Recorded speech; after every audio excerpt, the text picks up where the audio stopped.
Shalom, queridos, Deus abençoe a vida de vocês. Vamos começar mais um projeto, 2 Timóteo, obviamente começando pelo capítulo 1. E, como já é de praxe toda a carta de Paulo, né, nós temos ali inicialmente uma saudação, tá?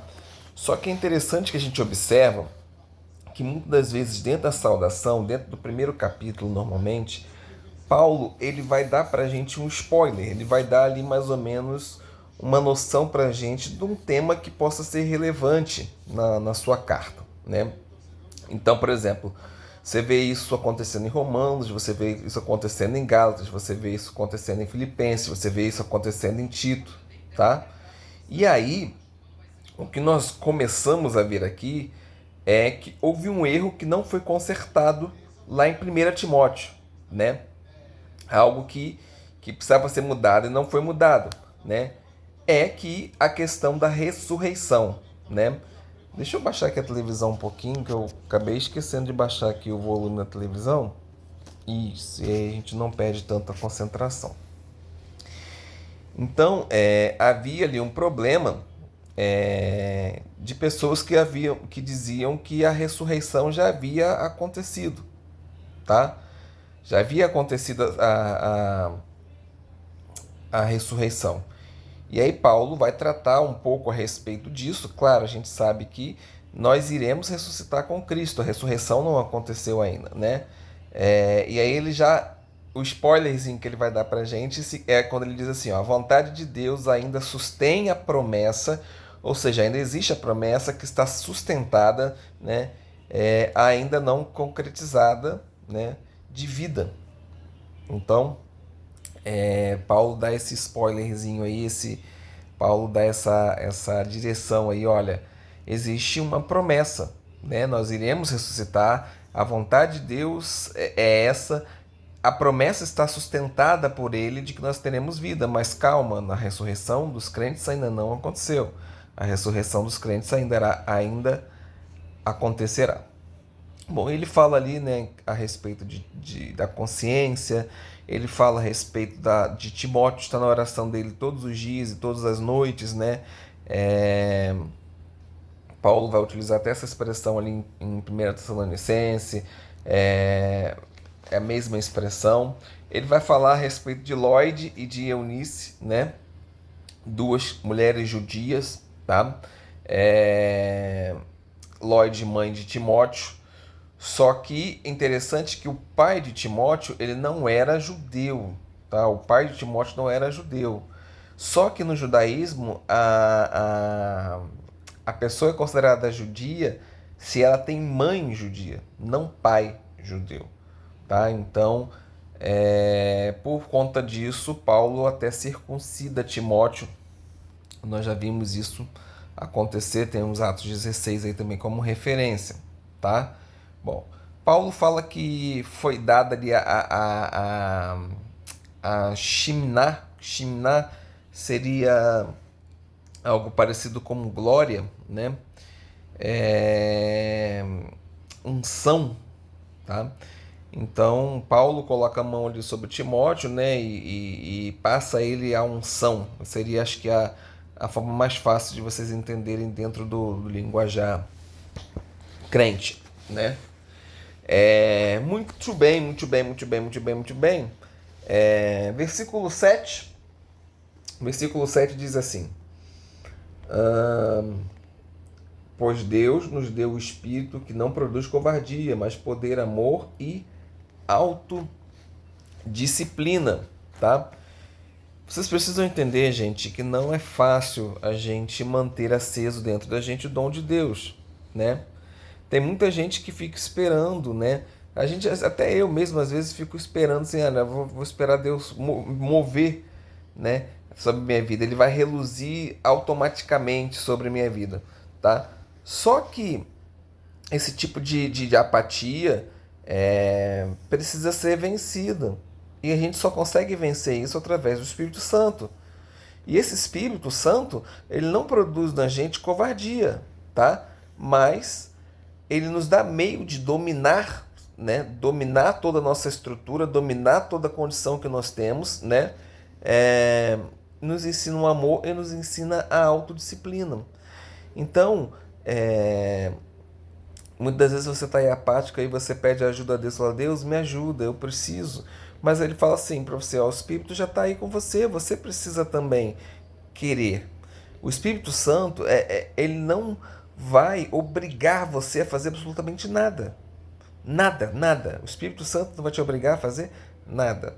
O Espírito Santo vai te conduzir a fazer, mas a resposta no final é sua, né? Se você disser não, é não. Se você disser não, é não. É o poder que Deus deu a você de livre-arbítrio, é o poder de desobedecer a Deus. Então, quando você pedir ajuda para Deus em alguma coisa, entenda que o Espírito Santo já está concedido a você. Deus quer que você se levante. Deus quer que você caminhe. Porém, é necessário que você queira.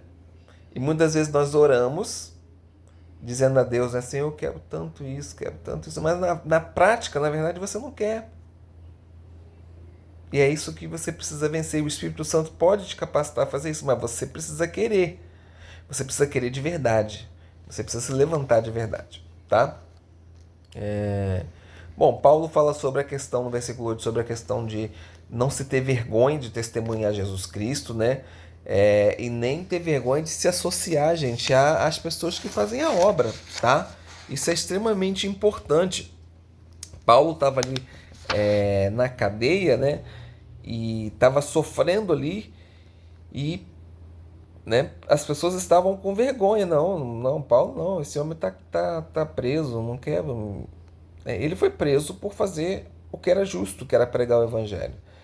Então não tenham vergonha de se associar com pessoas que são crentes. Isso é muito comum nos dias de hoje. Ah, não, fulano é até gente boa, eu queria estar perto dele, ele tem uma luz, ele tem um negócio. Só que ele é crente, né? É meio careta, né? Ele não. Ah, não sei não. O que o pessoal vai achar de mim? Tá? Isso é muito comum. Nós não devemos fazer isso. Paulo vai citar sobre a casa de Onesíforo, né? Onísiforo. Eu não vou conseguir pronunciar adequadamente. Eu não sei se está correto, tá? Então, esse cidadão, essa casa desse cidadão, ela acabou ficando do lado de Paulo, né? Então, Paulo nos ensina, nós devemos aprender a aceitar nossa parte no sofrimento, né? Deus nos dá poder para isso. Paulo deixa isso muito claro para a gente, tá bom? Bom, aí o versículo 9 e o versículo 10, gente, talvez seja o versículo mais importante aqui do texto, né? Porque vai estar ali literalmente o mini evangelho. Se você quer entender as boas novas, você tem mais uma oportunidade para você entender, tá? Então começa com Deus nos libertando, né? Deus nos liberta dessa pena de morte eterna, que era o que poderia acontecer conosco por causa justamente dos nossos pecados, né? Nós vimos isso lá em 1 Timóteo 1:1, falando a respeito disso, né? No presente momento, Deus acaba nos chamando então para a vida de santidade, ou seja, não para uma vida mais de libertinagem, né? E essa salvação que Ele nos oferece não é por causa dos nossos atos, nós não fizemos nada por merecer, né? Nós não temos nem o que reclamar da parte de Deus, né? Mas antes de tudo isso, Ele brota dentro da gente, né? Ele tem um propósito, né? E esse propósito produz graça, né? Que é algo que você não merece. Graça é um favor imerecido, né? E ambos foram dados para você, o propósito e a graça, para estarmos unidos com Cristo. A ideia é essa, né? E esse propósito da graça, ele já foi dado antes da fundação do mundo, né? Antes do início dos tempos, como diz o texto, a graça já estava concedida, né? Estava já preparada para chegar, tá? Só que isso ficou em segredo. Num primeiro momento, essa graça fica em segredo. Só que agora, no presente momento de Paulo, né, quando Paulo escreve isso, esse segredo se torna público, né? por meio do aparecimento de Cristo, por meio do aparecimento do libertador, né? Por meio de Jesus Cristo, nosso Senhor, né? E aí ele vai abolir a morte, né? E vai revelar a vida e a imortalidade. Nós seremos imortais no final dos tempos, né? Então essas são as boas novas, de que você estava perdido em pecado, você estava desgraçado, né? Não havia salvação para você, mas não por aquilo que você fez, mas pela graça, Deus envia o seu filho, o único filho, e este filho derrota o pecado, derrotará a morte por completo. Ele derrotou naquele momento a morte, mas ele derrotará por completo. A morte é o último inimigo, né? E nos concede salvação, nos concede ressurreição, tá? Então eu sempre falo, crente, você não tem que ficar batendo cabeça e eu quero ir para o céu. Não, meu irmão, você não quer ir para o céu, você quer ressuscitar com Cristo. Esse é o propósito para você, tá? Mas e se eu ressuscitar e for para o céu? Amém, meu irmão, vai para o céu, glória a Deus. E se eu ressuscitar e for para novos céus, nova terra aqui? Amém, meu filho, vá com Deus, do mesmo jeito, tá? Para onde você vai não é importante, desde que você ressuscite com Cristo e esteja com Ele. Aonde Ele for, você vai, meu irmão. É simples assim, tá? Bom, Paulo vai falar ali no versículo 13 e no versículo 14, vamos ler aqui para a gente ficar mais fácil. Siga o padrão dos sãos ensinamentos que ouviu de mim, com a confiança e o seu amor no Messias Yeshua. Guarde com segurança o grande tesouro que lhe foi entregue com a ajuda do Espírito Santo que vive em nós, né? Então, os sãos ensinamentos são os ensinamentos que equivalem à nossa fé, tá? E são um grande tesouro. A fé é um grande tesouro que a gente deve guardar com segurança, né? Os sãos ensinamentos nós precisamos guardar com segurança, tá? E quem nos ajuda a fazer isso é o Espírito Santo, tá? Bom, versículo 15 vai falar ali sobre Figelo e sobre Hermógenes, né? Eles não são mencionados em nenhum outro momento no Novo Testamento, tá? São desertores da obra aí, de certa forma. A casa de Onísiforo, Onesíforo, é muito difícil esse nome grego, meu Deus, Onesífero, tá? Eles residiam em Efésio, tá? Efésios 4:19 nos deixa isso claro, tá? Ele serviu como exemplo para Timóteo. Paulo está usando ele como exemplo aqui nesse momento, né? E ele foi um daqueles que, mesmo Paulo estando na prisão, não se envergonharam, tá? E aí Paulo vai dar uma referência assim: que o Senhor Yeshua lhe conceda encontrar misericórdia da parte de Adonai. Aí aqui nós temos um probleminha, tá? Qual é o probleminha que nós temos aqui?